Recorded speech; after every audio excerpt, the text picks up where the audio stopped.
পাহাড়ে ওঠার সময় মাথা নিচু করে ওঠে আর নামার সময় মাথা উঁচু করে নামে, এটা নিয়ম, গ্র্যাভিটি ওই করতে হবে। আর এটা মেটাফরিক্যালিও খুব ঠিক, যে উঁচুর দিকে ওঠে সে মাথা নিচু করেই থাকে, যে নিচের দিকে নামে তারই মাথাটা এরম হয়ে আছে বলেই সে নিচের দিকে নামছে আস্তে আস্তে। এটা যে কোনো ক্ষেত্রে প্রযোজ্য। হ্যাঁ, বুকে পিঠে বোঝা শির দ্বারা সোজা, ক্লান্তি খোঁচায় অচিরেই, আমি দ্রুতগামী সফর রচাই, গোধূলির রং খুঁটে খুঁটে খাই, কার্ডশেড লোটে কাটাঘুরি, তাই খেলে যাই খেলা ক্ষতিরেই। এবার আমি বাই প্রফেশন মিউজিশিয়ান, আর হঠাৎ করে কবি হয়ে গেছি, সেটা সোশ্যাল মিডিয়ার দৌলতে। খাট আলমারি বিছানা যা পেতাম বাজাতাম, মানে ওরকম কোনো বাদ বিচার ছিল না, যা হাতের কাছে আছে বাজাচ্ছি। তা বাধা কেউ দেয়নি কখনো। বাড়িতে সাপোর্ট ফুল অন ছিল, পয়সা ছিল না।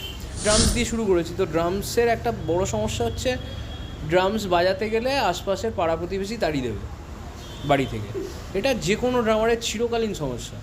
ড্রামস শিখতে চাওয়া মানে ও একটা বিশাল দক্ষযোগ্য, তার মধ্যে ড্রামসের দাম। একটা ড্রাম র্যাগ করা হয়েছে রলিউডে স্টেয়ারওয়েতে, এবার ওই র্যাগিংটা পরবর্তীকালে আমি পজিটিভলি কনভার্ট করেছি জিনিসটাতে, যে ওই র্যাগটার দরকার ছিল, কেননা আমি সব পারি এটা ভেবে ফেললে খুব চাপ আছে। আর র্যাগিংয়ের গল্প শুনতে লোকজনের ভালোই লাগবে। আর র্যাগিং বলতে তো প্রথম কথা তো ওটাতে তো একটা দুর্দান্ত একটা টপিক ছিলই, আমাকে দেখেই ওদের একটা তো সোজা নাইজেরিয়ায় চলে যেত। তো যখন রক্ত গরম তখন বিষাক্ত মানুষ হালকা, তারপরে আস্তে আস্তে শ্যামল মিত্রর দিকে আসে মানুষ।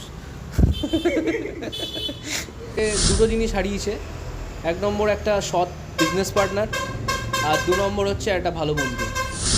এবার আমি ভাবো সেই মানুষগুলো যারা কথা বলতে পারতো না, তারা এসে তোর কিন্তু এটা কাল ভালো ছিল না, এরকম লোক আছে লিটারালি করেছে আমার সাথে।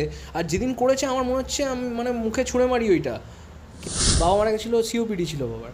এবার বাবার জন্য আমি ডিপ্রেশনে মানে ওইভাবে যাইনি, যে বাবার দুঃখে আমি ডিপ্রেশনে যাইনি, বাবার কষ্টটা আমি বহুদিন ধরে দেখতে পাচ্ছি। সিওপিডির পেশেন্ট মানে রাত্রিবেলা উঠে হাঁপাবে, খুব স্বাভাবিক সেটা।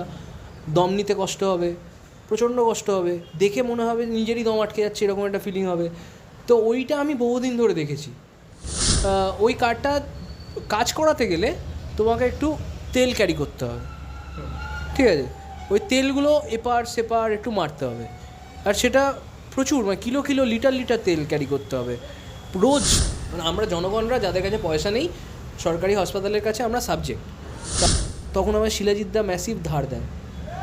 শিলুদা আমাকে ওই জায়গাটাতে এমন হেল্প করে দিয়েছে যে আমি শিলাজিৎদা ডাকলেই যাব আমি কখনো।